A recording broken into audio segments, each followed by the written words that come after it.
sorry. Yeah, so the last component is the what component. Under different scene, let's say if we select a different ROI of the scene, we can have a scene selection for the active perception. These are all the various types of active perception component, and we can see that these will help better perceive the world and make a relevant and meaningful behavior.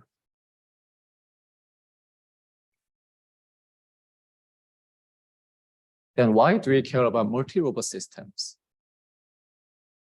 Of course, it is cooperative and cost-effective because there are many robots can be deployed together. And it's fault tolerant. If one robot is down, we have still other robots to employ. It's reliable and robust. These are all the previous works that utilize the multi-robot system. For example, multi-agent mapping and air-ground collaboration, wireless infrastructure, and perimeter defense. So these are all the good examples of using multi-robot system. And by utilizing multi-robot system, we can be benefited by all the good things about multi-robots. Then we think about how we can utilize deep learning for perception action loop. So first, we see that there is a pose estimator, and we see that there are static objects on the table, and we use the multi-view of the robot, and that we can use domain randomization for estimating the pose. And second, we have a target tracking example. We use the drone to go around the human and estimate the human's pose as well. And we can also select the scene from the perception. And because we have a different ROI of the perceptions part, we can have a better target tracking performance. Lastly, we can have a motion forecasting. So this one used the LiDAR-based perception and also using temporal selection for active perception, meaning that you can have a different time frame coming from different vehicles. And we can use this neural network and graph neural net to forecast the motion. So these are all the good example utilizing deep learning for perception action loop for multi-robot systems. But there are also limitations because some detector is limited to static object. And also for the target tracking and motion forecasting example we show here, it is actually not optimal action. So challenges and applications. First, can the perception action loop be closed with the optimal action? And also, can multi-robot system achieve this loop with a dynamic object? And lastly, can this loop be decentralized and scalable? So this is the increasing level of abstraction when you think about this problem. And we choose a multi-agent parameter defense game as an application. Parameter defense, in nature, there is a parameter shown here as a green polygon, and also defender marked as a blue circle, trying to hover around the parameter to defend the intruder. And the intruder marked as red tries to reach the parameter without being captured by defender. So this one shows the instance of 1 versus 1 parameter defense game.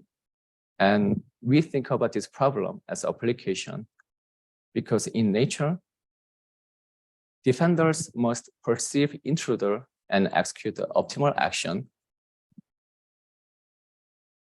And there can be a number of intruders which are intrinsically dynamic. And system scale can be arbitrarily large, at which decentralized policy is desired. So here is the thesis outline. First part, we will think about single robot system, and game setting for parameter defense is 1 versus 1. And perception here, we assume perfect so that we can derive the optimal action.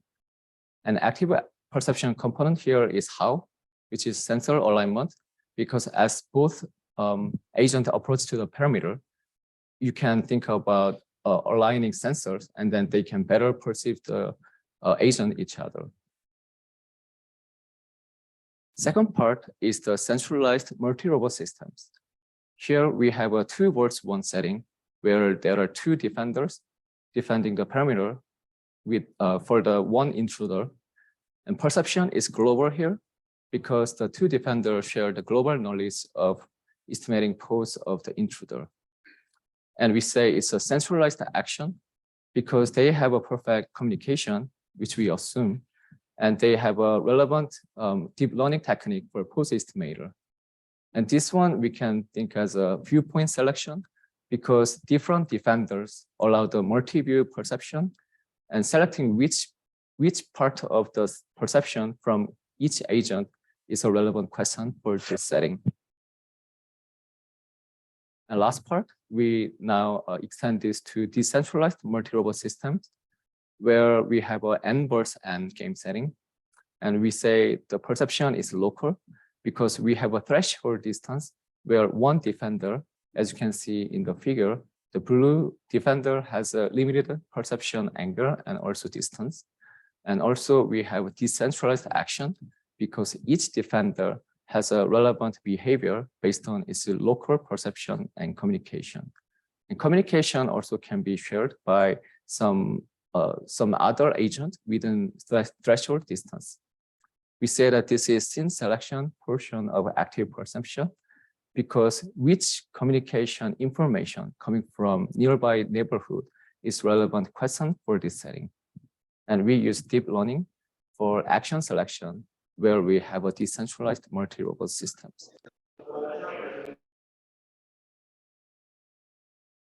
First part, how do we derive optimal action for single robot systems? So here we see that this is a 1 versus 1 parameter defense game. And then it is solved the problem and the optimal solution was derived in the previous work. But this one was limited to 2D planar. And we now extend to this to 3D dimension. So previous work also have done some works for 3D parameter defense.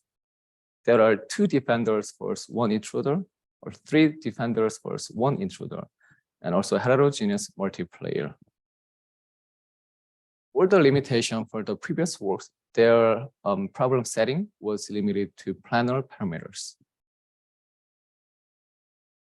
So now we extend this to 3D hemisphere parameter defense game, and this is a relevant setting we wanna touch upon. First, we see that there are spherical coordinate for defender and intruder's position, where we say as a ZD and ZA. And we also have a ratio of speed, nu, as a nu A divided by nu D. And this is less than 1 because we assume that defender is as fast as the intruder so that we avoid the trivial solution. The terminal condition for this setting is we have a defender and then intruder marked as D and A here. And we have a parameter marked as a red circle. And when defender reaches the parameter and the angle of A and D, which is marked as theta, is 0, then we say that it's a win of defender. Otherwise, if we have an intruder reach the parameter without being captured by defender, we say it's a win of an intruder. Breaching point is a relevant quantity here. It's the point along the circle, the parameter, and then it's the point of interest where intruder wants to enter the parameter. It can be any point along the parameter, and we say that it's the optimal breaching point when we have an optimal behavior for the intruder. Payoff function here is given by P of this quantity. And this one shows that time difference between the defender and intruder to reach the parameter. So for instance, the tau D of ZD and ZB indicates that time for defender to reach the breaching point B, and then tau A indicate the time for intruder A to reach the breaching point B. And the difference between those two time shows that how the performance is done for both defender and intruder. And we wanna minimize this payoff function for the better performance of the defender. Optimal strategy in this work, we derive that is the solution towards the system of equation given by those two equations. And Nash equilibrium, we say that if we have a two agents doing their best, if defender is obeying to the optimal strategy, then whatever intruder does, it can guarantee that payoff function is as best as it performs the worst. So if we obey to the Nash equilibrium, we can guarantee that optimality of game is reserved. Here is the optimal action with a perfect perception result. We have three different cases. First, both defender and intruder follow their optimal strategies. As you can see, both agents approach to the breaching point, and that the game of the optimality is resolved. Secondly, there is only defender follows optimal strategies. You can see that defender follows the optimal strategy, but intruder is away from the optimal breaching point. So it's better for defender to win the game. And also to add, the winning region here, shown as a red circular curve, is the reason for either defender or intruder to win the game. So if we have any intruder starting with outside from the winning region, we can guarantee that defender has always strategy to win the game. Otherwise, intruder has always strategy to win the game. Lastly, the only intruder follows optimal strategy. In this case, intruder behaves optimally, and defender, because it's not obeying to the optimal strategy, it loses the game, and intruder succeeds to reach the parameter. Here is the result. So here is the performance of target time, the payoff function, also time. This one is the trajectory given by both agent. In first case, if we have both agent obeying to optimal strategy, the Nash equilibrium is resolved. And if we have a defender only obeying to the optimal strategy, defender wins the game. Otherwise, intruder wins the game. So we see that resolving this Nash equilibrium is important in solving this optimal action. And we have this perception action loop with perfect perception. And Nash equilibrium is given as the optimality of game. Now we transit this to practice, because in theory, we see that all the agents are assumed to be point particles. But in real practice, we see that there are different dynamics for the agent, because for example, drones, it has some inertia and moment so that it cannot behave as a point particle. So to make a practical application, we have a application for robotic system, which we use ROS platform, and we implement this in real time. And ground truth odometry for state estimation is gained. And cross feedback system, as you can see, the defender and intruders odometry is fed into each other's strategy. And after they gain the knowledge of others' position, we run each strategy given as the optimal strategy. And then we use position command and SO3 command to simulate the defender and intruder. This is the algorithm for defender and intruder movement. So using the geometry, we solve that the position after one timestamp is given as such equations. And we see that using this equation, we can move the defender and agent and simulate the parameter defense game. Here is the discrepancy analysis. We see that because we have a different dynamics in different system scale, for example, if you vary the radius of a hemisphere from 3 to 10 to 100, the dynamics of the quadrotor is much relevant and influential to the radius. So we see that we test the performance of the different system scale, and LD given as a geodesic between players at terminal time is measured as a performance. So in small system scale, where radius is 5, we see that the quads are moving more abruptly because the system scale is comparable to the agent scale.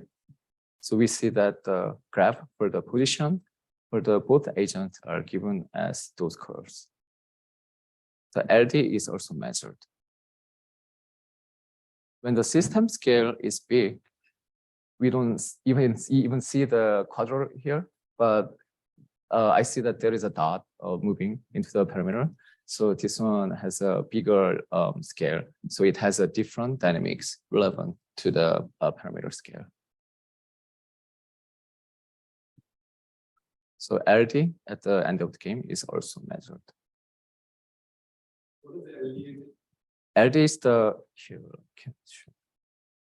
LD is the geodesic between players at terminal time. So let's say if game ends, for example, in this situation, it's a win of intruder because intruder enters the parameter before defender reaches it. And at that point, we have a measurement for LD. So by measuring those measurements, we can quantify the performance of parameter defense.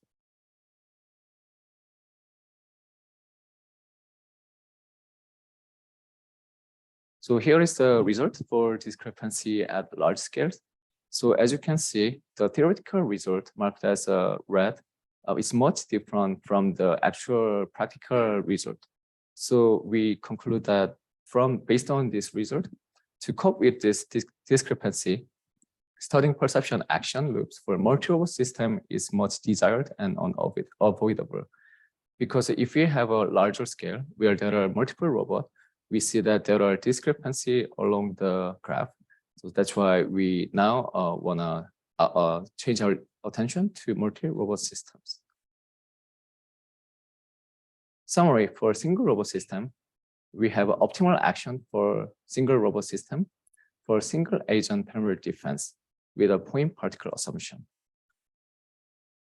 We apply the derived action to realistic robots in large scale and also observe performance discrepancy. Without perfect perception, action is not optimal. So to cope with this discrepancy, we want to focus on multi-robot systems. So now we switch gear to centralized perception action loop with multi-view perception. Good question. Yes. So you're motivating that as the scale of the system increases, you have more discrepancy between your theory and the theory which relies on point particle assumption. Yes, right? Correct. So why does this naturally suggest multi-robot system in particular?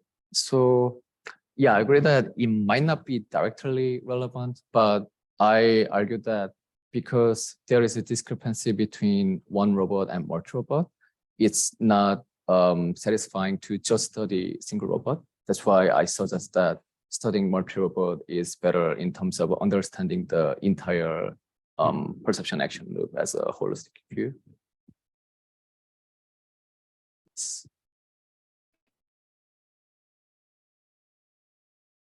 So here is the perception for parameter defense. So we see that multi-robot system has many different techniques. Here we show the cooperative team strategy, and flow network also employ different robots. And then three-dimensional space, we have a planar parameter here with a multiple defender, and heterogeneous agent are also studied in hemisphere defense game. But limitation is all this work assume perfect perception. As you can see, most of them are point particles. So post-estimation for the intruder is necessary. These are the related work in post-estimation. There are advanced in deep learning. So we have supervised learning and fusion, sensor fusion by RGB sensors, and also sim-to-real transfer using domain randomization. So we follow this idea of domain randomization because it avoids extensive labeling by generating own training data in simulation. And it can highly also relevant to real world application. So now we have a central system where we have global perception coming from static and dynamic defender.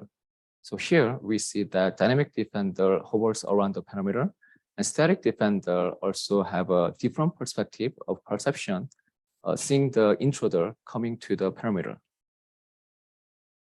And towards one centralized multi-robot systems allow global perception and centralized action. So the world coordinate system, because we have this global perception, we need to communicate with the other robots to change the coordinate system relevant to each other. So we have a matrix transformation so that we can have a variable information for each other. The camera and image coordinates also transferred between image frame and word frame, and all the parameter needed for the perception is also calculated. Performance metric here is again the delta D here given as the at the terminal time. So if intruder wins, we measure the geodesic between the defender's position and breaching point. And if defender wins, we measure the negative value of DA so that we have a consistent value of increasing object function. So here, for both cases, defender aims to minimize delta D, while the intruder aims to maximize it. This is the full centralized perception action loop. We have both defenders. And defender sees the target using RGB camera. And we have a neural network using the backbone. And we tried 4 instances. And we found that the shuffle-net backbone performed the best. And domain randomization here also variate the environment. So it can change the any settings of the perception, and then it can generalize well to the testing. Here is the training with the Unity simulator. So we see that the red dot pointing the target. And here we have a camera view and we have a target moving. So we see that by using the joystick and playing with the simulator, we can have a ground truth. And this is good for avoiding extensive labeling in training phase. Now we have both defenders estimation, and we use a global perception and centralized system to estimate the pose using ablation study. And again, the defender strategy was fed back into the controller, and it closed the loop. So here is the full simulation of the 2-1 defense. And you can see that it has all the perception from different perspectives. And this viewpoint selection is good for helping the agent to have a better performance. Again, the performance is measured by delta D at the terminal time. Here is the real-world experiments. So we have 3 cases where we employ this game. So for each game, we have a Vicon, which is ground truth and single view and multi-view. This is the Vicon setup. This is the dynamic defender looking at the intruder. And these are both defender looking at the intruder. So this is the 2-1 game. The top shows the overview and the bottom shows the RB's view. And intruder and defender trajectories are shown here. And this one shows the dynamic defender camera view, and the bottom shows the static defender camera view.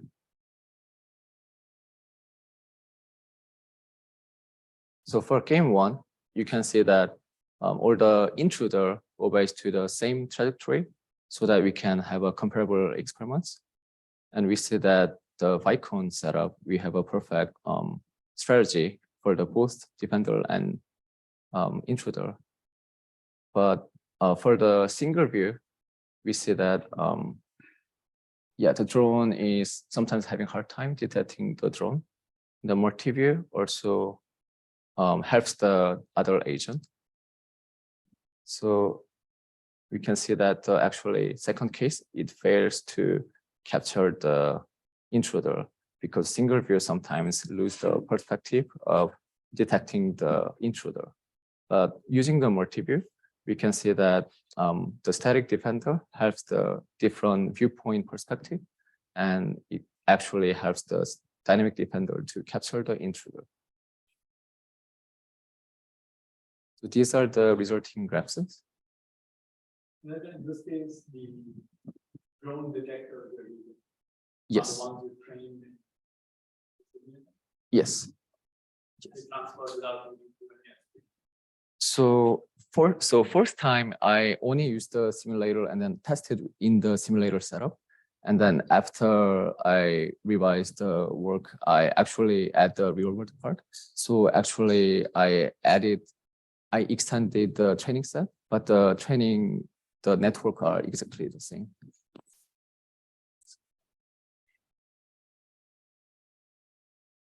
So here we see that the multiple perception lowers the order, improves the order performance of the perimeter defense.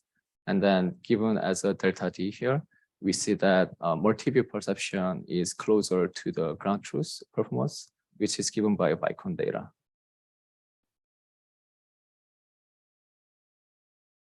So for the summary, we employ multi-view perception for multi-robot systems. And ShuffleNet as a backbone is used, and domain randomization helps the training.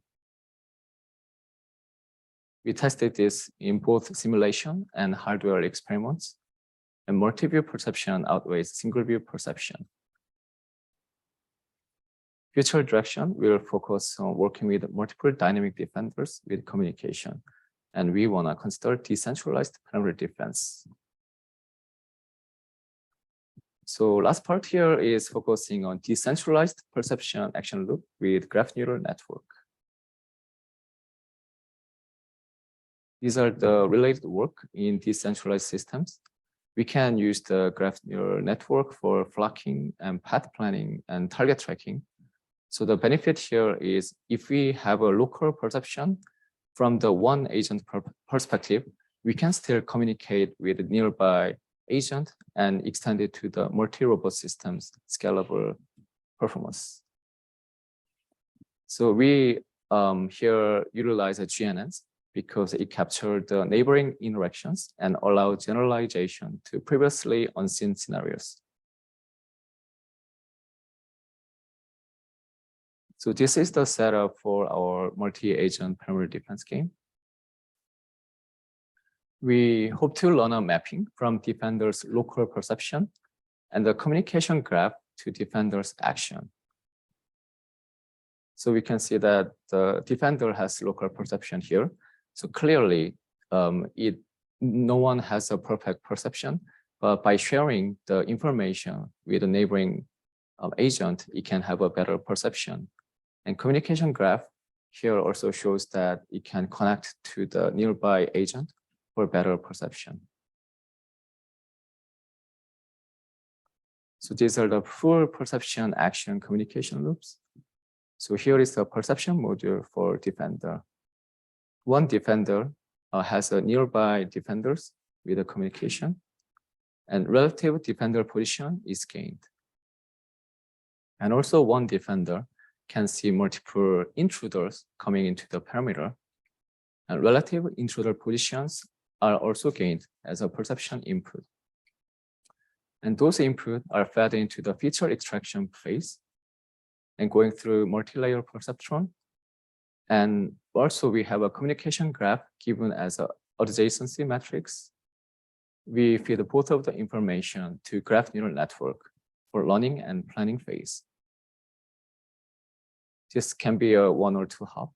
And going through multi-layer perceptron again, we have this candidate matching phase where we have a nearby or closest intruder coming into the parameter, and we can match one intruder for the one defender. so that we have this action selection problem. We have this control module after selecting the action, and the strategy is again fed back to the controller, and the SO3 command close the loop. So this one is the experimental result. Here we wanna focus on having various types of parameterization. So we wanna discover the result using variation in team size and compared algorithms and number of sensed intruders and number of neighbors communicated. Here we see the example of 6 versus 6 defense and 100 versus 100 defense. You can see that parameter is given as a green circle. Although this is hemisphere, because we are looking from the top, looks like a circle.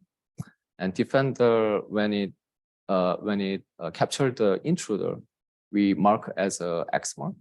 And intruder, when also it succeeds to reach the parameter, we change that to star mark. And breaching point is marked as a yellow circle. First, performance with the compared algorithm. Here we focus on using 4 different algorithms: GNN, greedy, random, and MLP. GNN is our proposed algorithm using graph neural network. Greedy is the algorithm where one defender wants to capture the closest intruder, and randomly selects the oncoming intruder.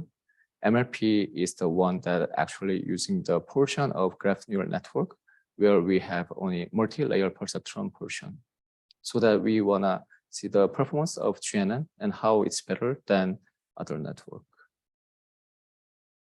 These are the results, and as you can see, expert policy given as a maximum matching.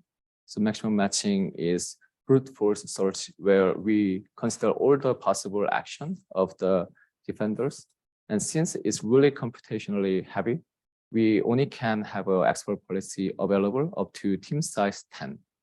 That's why on the top, for a small scale, we have an available expert policy, which performs the best.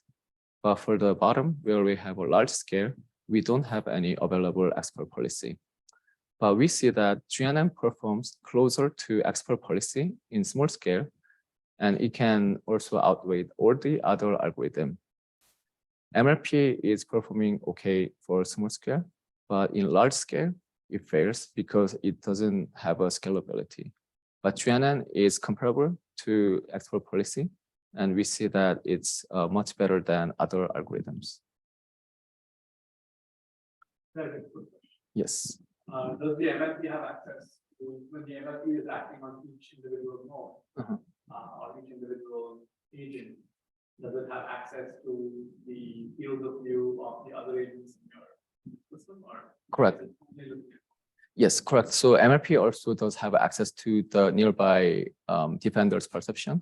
So the only part we remove for MLP is we remove the graph neural network portion. So it has all the same, so instead of communication, we fit more feature for the MLP so that we can have a comparable algorithms.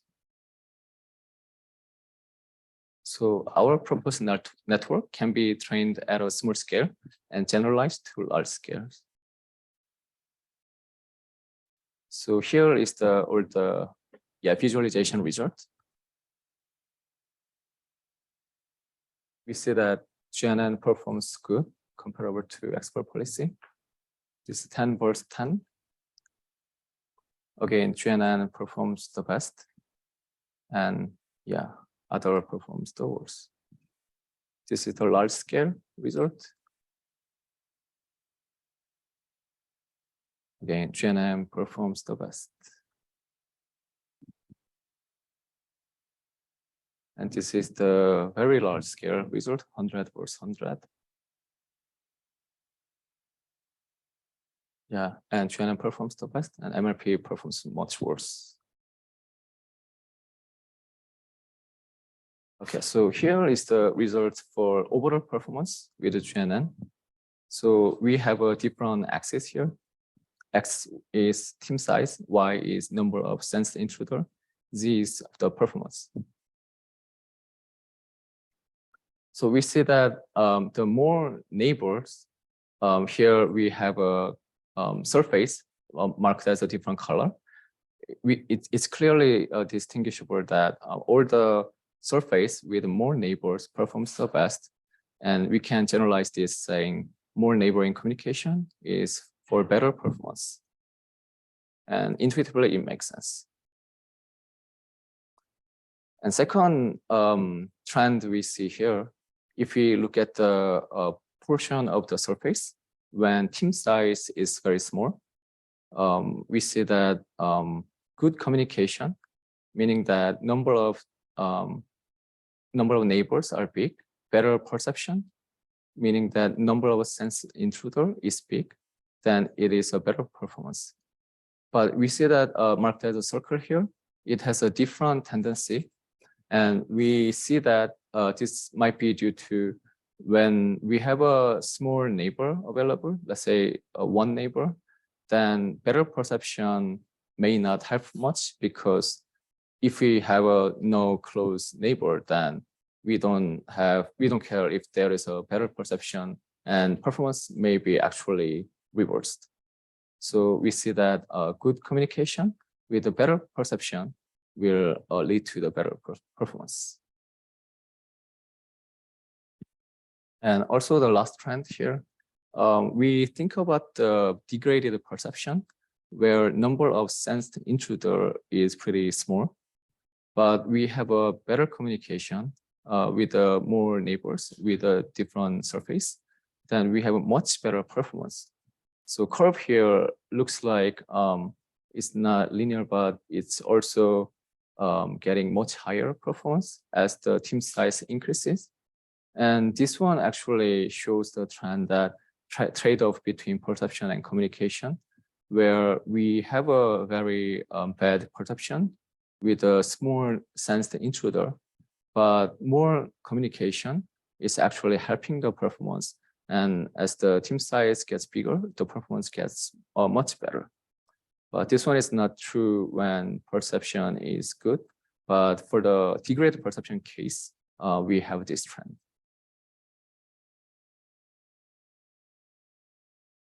So overall, using this different parameterization, we can see that all the different communication and perception trade-off is possible, and also performance gets better with a different parameterization.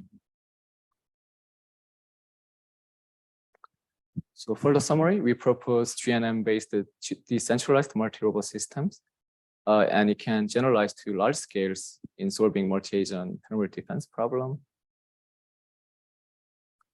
And our learning framework for perception action loop maps the local perception and communication to actions. We use various parameterization, and it shows the complementary nature of perception and communication. Future direction is to find the expert policy at large scales, because we didn't have an available policy. Conclusion. Perception action loop is closed with an optimal action for a single robot system. Centralized multi-robot system achieved the loop with a dynamic object using multi-view perception.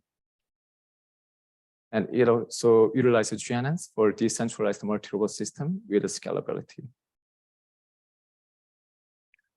Contribution and insights. For perception action loop, we found the optimal action with perfect perception, and we achieved also close to optimal action via multi-view perception. And we also used the local perception with communication. An active perception perspective, we have used a set of diverse active perception components, and we hope to explore another variant in the future. For deep learning, for both centralized and decentralized system, we used various techniques for estimating the pose and also using GNNs for scalable network. Future direction will investigate the expert policy at large scales. One consideration might be reinforcement learning because it can maximize the reward and can replace the export policy at large scales. And extension to other sensors and application employ heterogeneous teams of robots with different sensors.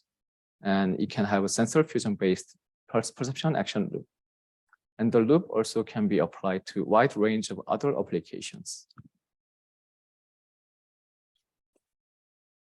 Here is the reference for the slide that I showed. And this one is my PhD milestones. So yeah, I have worked on those work and papers. And these are the projects I have done. I was very fortunate to work in diverse and various environments. So I went into the tunnel and penstock and also cave underground. And I didn't show here, but I went into also forestry. And I also worked in hotel room and also my house and also in Perth where we have a graph stay here. And I also acknowledge all the funding source here. I'm very lucky to have those support and I wanna acknowledge their support. And this is my very sincere acknowledgement to my professors here.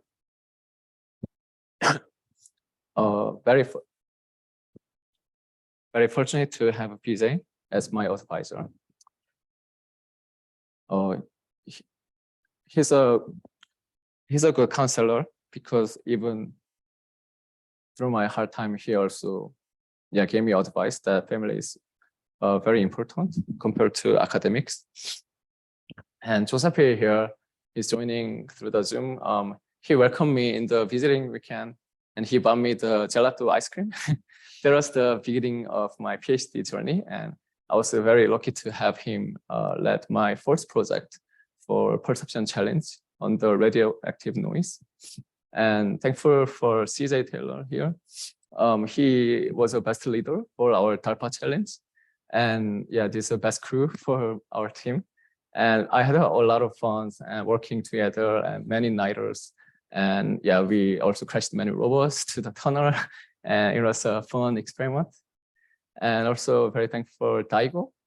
He actually put me into the first work in perimeter defense. And I learned a lot from him about theoretical research.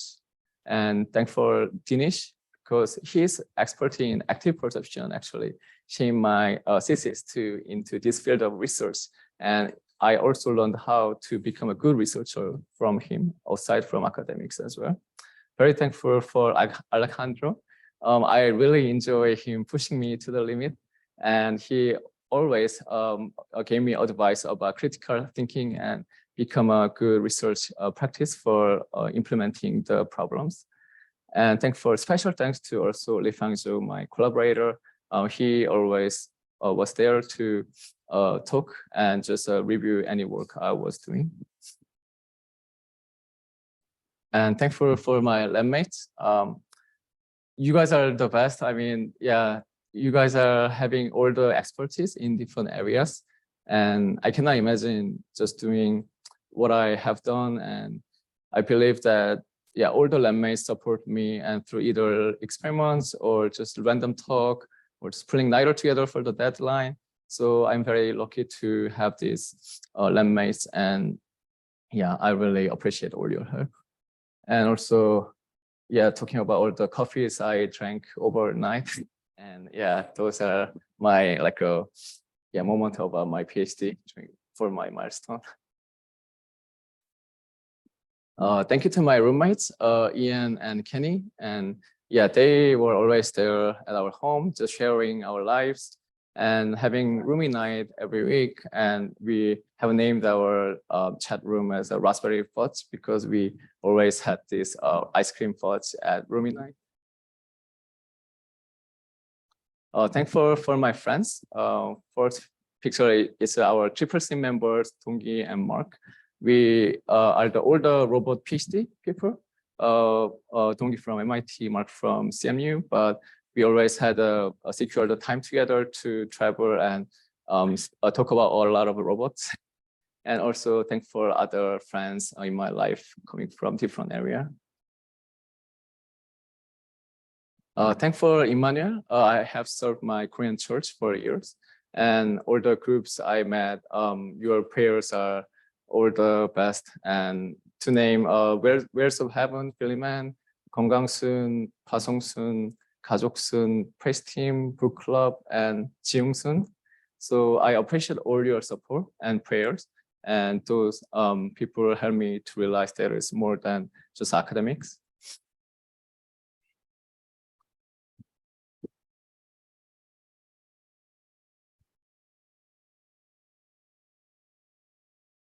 I'm very thankful for my family. I'm sorry.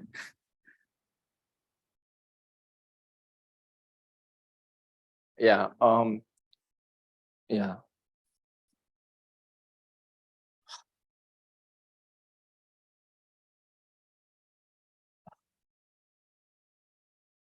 Oh, they are the best parents I have ever asked for. My dad always, yeah, helped me to realize that even with my depression or every adversity, he helped me to get an ice cream, and then he helped me smile. And my mom, she has a warm heart and always concern me for everything. And yeah, I love her so much. And yeah, their love always remind me how important I am. And without their help, I would have not been here. Yeah. Thanks for my fiance, Jiyeon. Yeah, she was with me throughout my entire PhD. And she always, yeah, she was the reason why I could smile, even with my failure and adversity. And I'm blessed to have her by my side. And I cannot wait to spend the rest of my life together with her. And I thank God.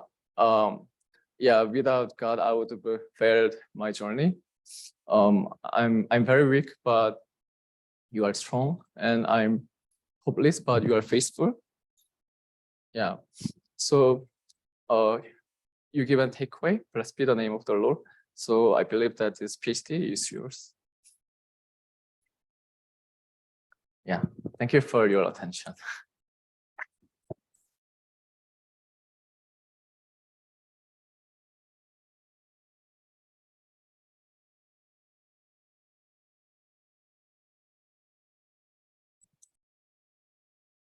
Do you want to take a minute or so, maybe water or something? Sure. I'm so sorry. Yeah.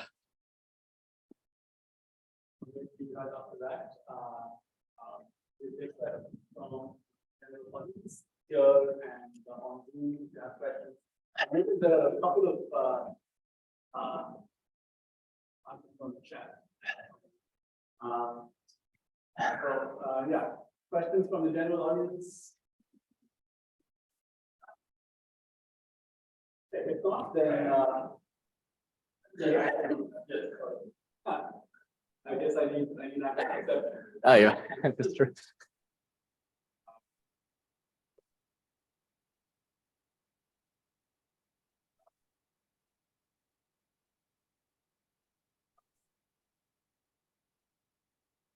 Elijah, can I ask a question?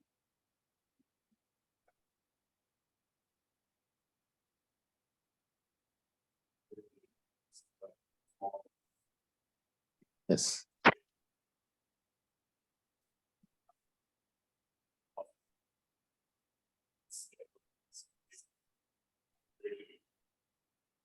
Large teams in large areas.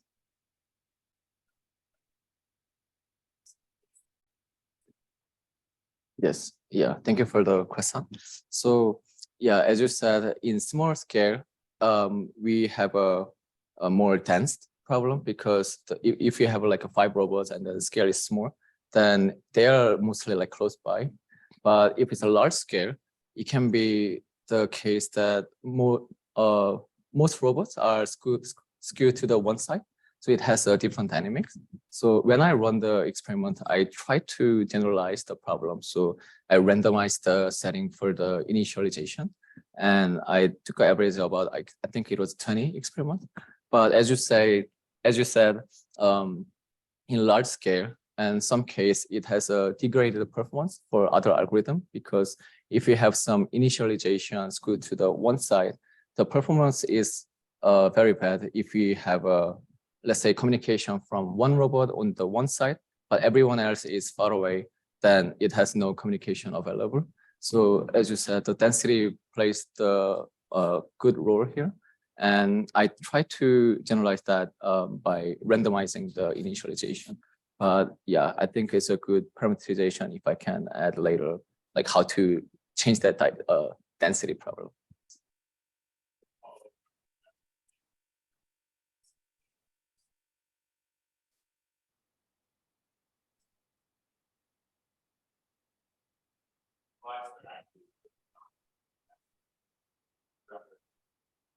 Yes, so it is possible that if they are far away, communication is not available. So that's why in very small scale, where there are, let's say, just like 2 or 3 robots, if they initialize with a far away setting, then the performance is very bad for some algorithms. And for even GNN, because we cannot communicate. So that's why we hope to study the problem in like a relative scale larger than like 5 or 6, because too small scale will be trivial, or it has a noisy problem.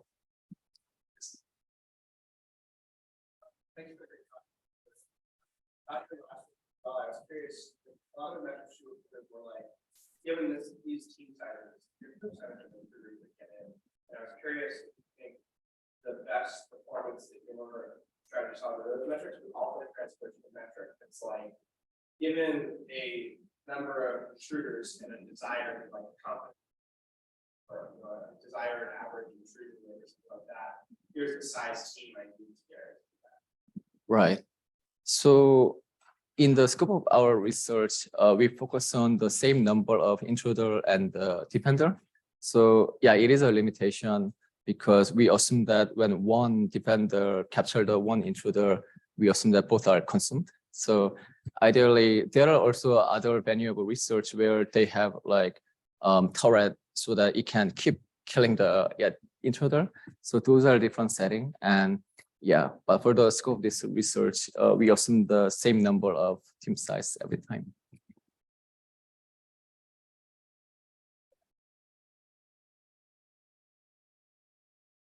Like why GNN performs better at large scale? Because one major thing about GNN is it has a permutation invariance. So I can show you.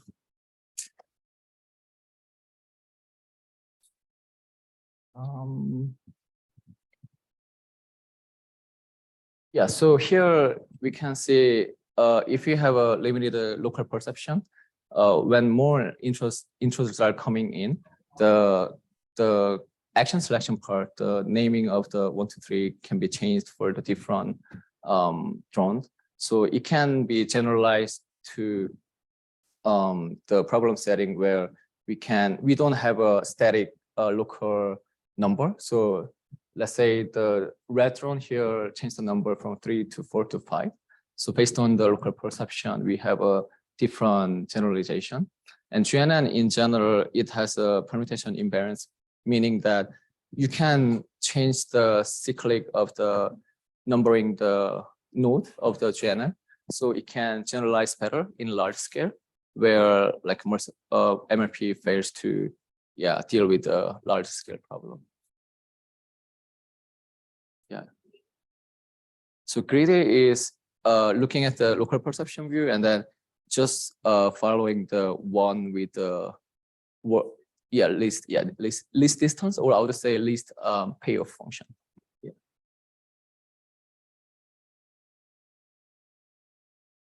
Okay, so then let me invite, actually, can you check on the chat as well? Okay.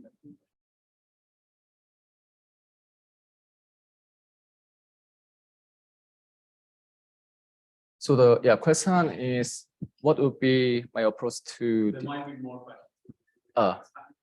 sure. That's the one. Okay, the last comment is Okay. So what would be my approach for determining the optimal team size for your defense system with given size of the area to defend? So yeah, that's a good question. Given the size of the area, we want to find the optimal team size. So here, if we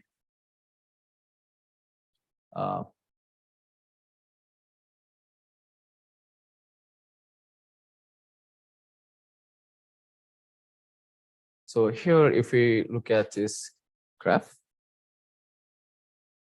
optimal team size, you cannot really tell based on the different parameterization, because sometimes higher team size performs worse. Let's say that if the perception is really good, like number of sense intruder is good, like those area, then actually if team size gets bigger, the performance sometimes gets worse. Meaning that we can actually have a linear performance depend based on the team size, because we have also limit in terms of capturing the intruder, and that's why I argue that only when perception is degraded, more better communication have a much better performance. So I don't know if it answered, but yeah, it depends on different parameterization. So it's really much complex problem to decide the optimal team size for different parameterization. How exactly is perception degraded? Is it through having a small not really? Yeah, it's just the number of sense the intruder. Yes. So we just cut the number of maximum intruder can be perceived. So let's say even if there are 10 intruder, we just cut down to the closest to one that you can actually perceive and use that feature only. So we kind of manually degraded the perception.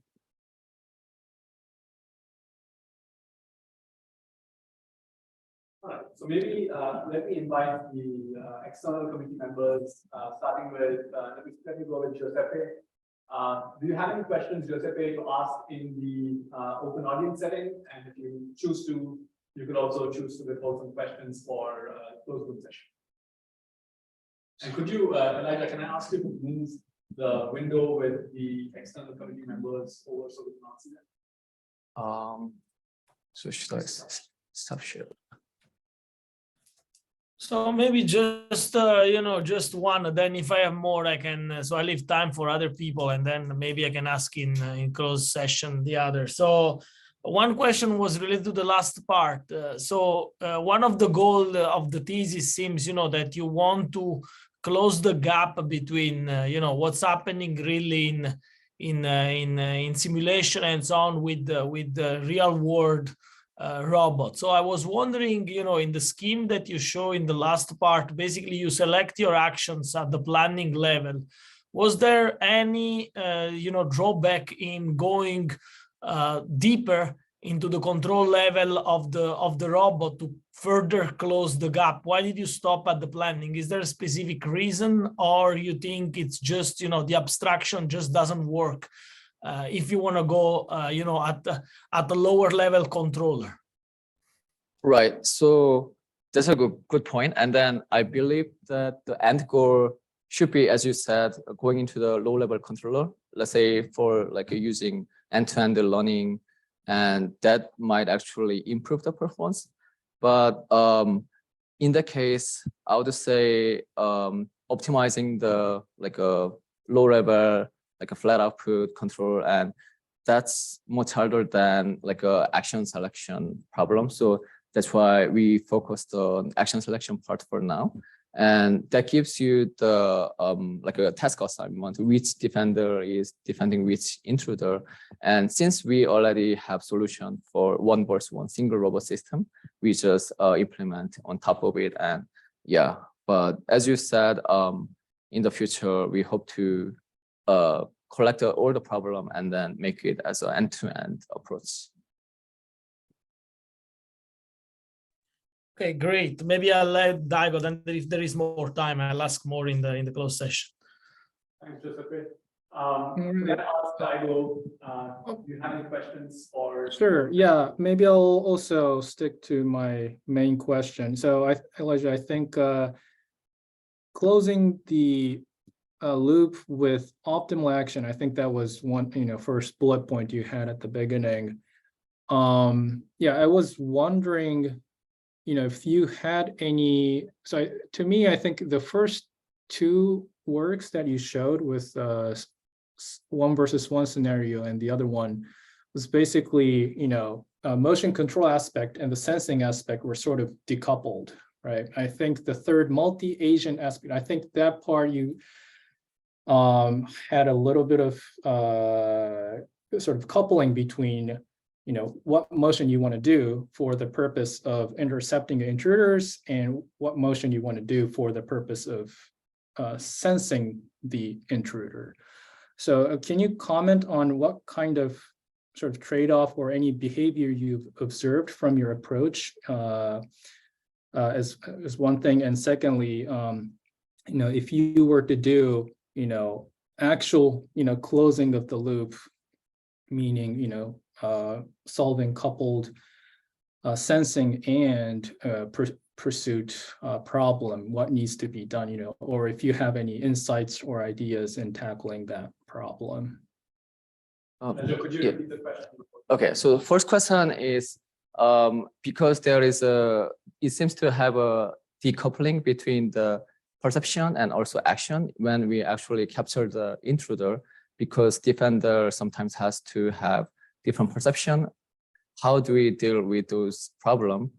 And second problem, could you repeat? Sorry about that. Yeah. Yeah. So how would you tackle that coupled problem is one thing, and second is in the multi versus multi setup. I think you had, agents moving around to sense and also to intercept. So if you saw any of the behavior that actually, solves the trade-off between sensing and okay. So second question is about, it seems to have a trade-off between sensing the intruder and also capturing. So how do you deal with that?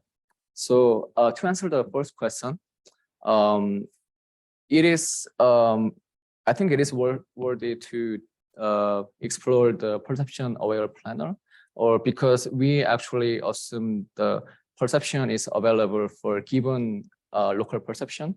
So we assume the intruder is within the field of view when we have a perimeter defense problem, but which is not entirely true for real world application. So one application I could think of is if we assume there is a 360-degree fisheye camera, then we can, relieve that problem. Or if we have some, higher field of view, then it can solve the problem. But as Daigo said, I think we need to go deeper more, because we can, think about perception-aware planner. And I know that there are some works done by Igor about that. So that could be one other future direction. And the second question was, how do we deal with the capturing and sensing part? So essentially, I think one agent can do both capturing and sensing.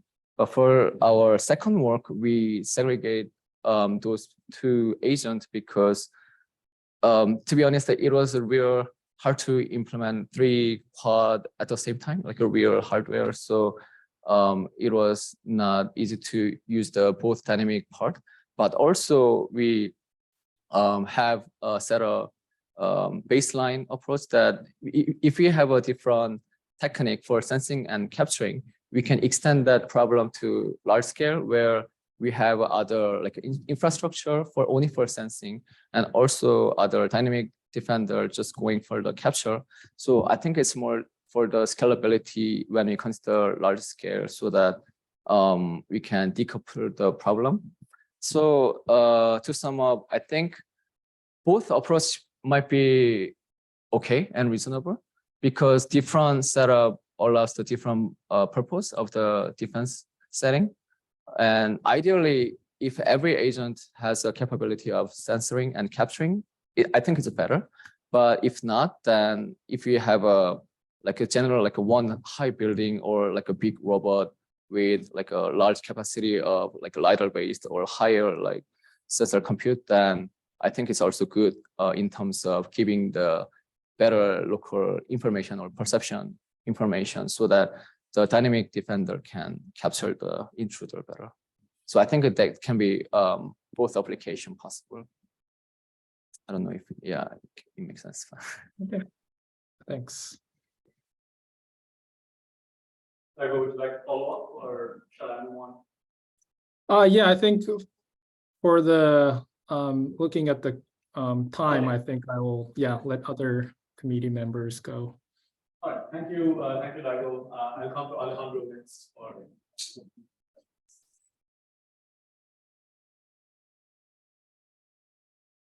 If I'm not trust with something about the slide A6.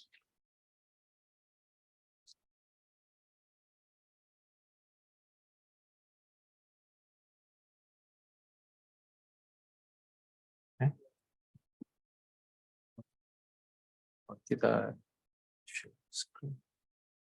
Oh. Yes.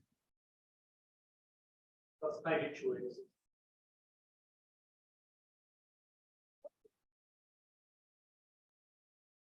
Yes. Oh, Okay. Yes. so in here you see the greedy rating.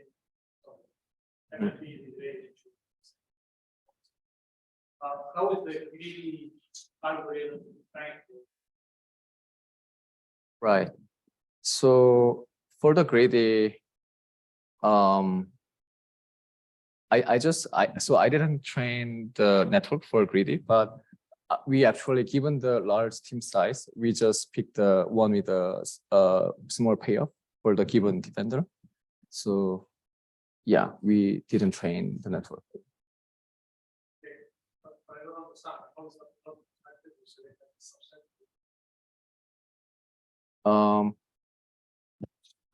I'm not sure what you say by subset. Or...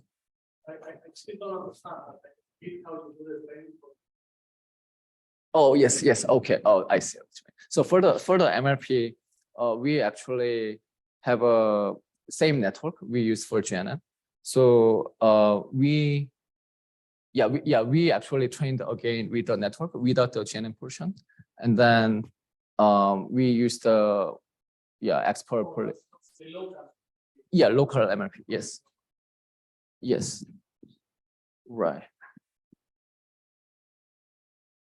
The performance here is that you're capturing 55% of the inputs. Right. Yes. And this is only one number. Yeah. How would you do this now? For you mean for the team size? I don't know that the best possible point. Best possible point to the Yes. You're capturing couple. Suppose that this is a consequence of the parameters chose. Oh, I see what you mean. Yes. Right. Right. So I think in general, because if we have a small scale, let's say like less than 10 team size, expert policy is really good. So sometimes it captures everything. But when the team size is very large, as I answered the dense question before, sometimes it can be very sparse and defender initialized to one side and intruder initialized to the other side. So even for expert policy, it's impossible to capture everything. And then the performance is in general will be lower than the small scale.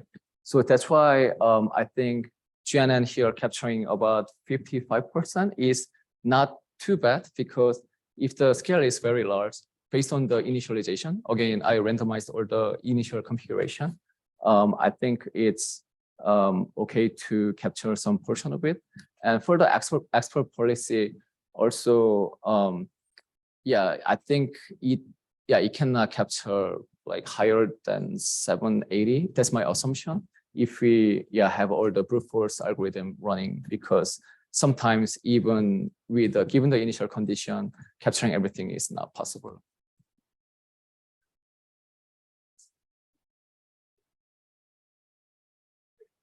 So yeah, I had a question I wanted to ask about certainty. So again, these kinds of scenarios that you're doing. Basically, what's happening is that you're getting information for each of the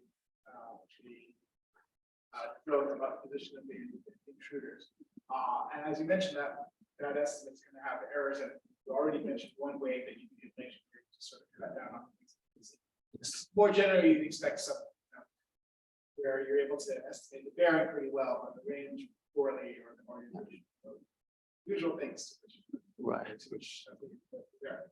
I'm wondering whether that kind of uncertainty is whether you see that reflected, or you basically these kinds of learned techniques where you're just learning to action in some sense. They suck up, learn what that uncertainty is, and suck right. that up, or whether it's useful to have sort of a separate representation of uncertainties.